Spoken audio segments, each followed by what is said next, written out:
улсад аль биесны ажилтнууд хийж байгаа. За Монгол улс Япон улс хооронд дипломат харилцаа тогтоосны 45 жилийн ой энэ жил болж байгаа.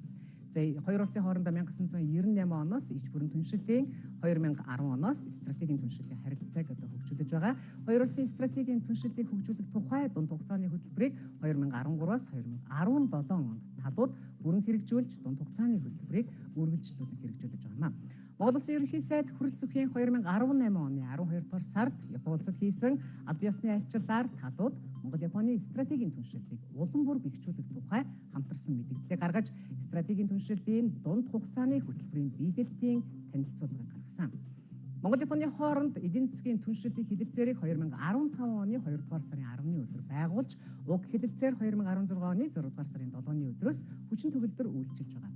Хэлэлцээрээр Монголын тал 5700 орчим, Японы тал 9300 орчим төрлийн бараа бүтээгдэхүүнийг импортын гайлын тарифаас шууд болон үе шатаагаар чөлөөлж байгаа. За үүнд манай улс Японоос импортлж байгаа 3423 төрлийн бараа, за Япон улс манай экспортын 8004 төрлийн бараа бүтээгдэхүүнийг хэлэлцээр хүчин төгөлдөр болсон өдрөөс эхлэн гайлын татвараас нь шууд чөлөөлсөн байдаг.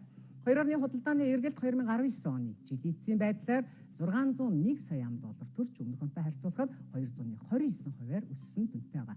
Манай улсын Япон улс руу чиглэсэн экспорт 15.5 сая ам.доллар, импорт 585.4 сая ам.доллар хүрсэн нь өмнөх онтой харьцуулахад экспорт 41%-аар буурч, импорт 435%-аар өссөн үзүүлэлттэй байгаа юм. Дараагийн мэдээ танилцуулъя. За манай улс 30 орчим жилийн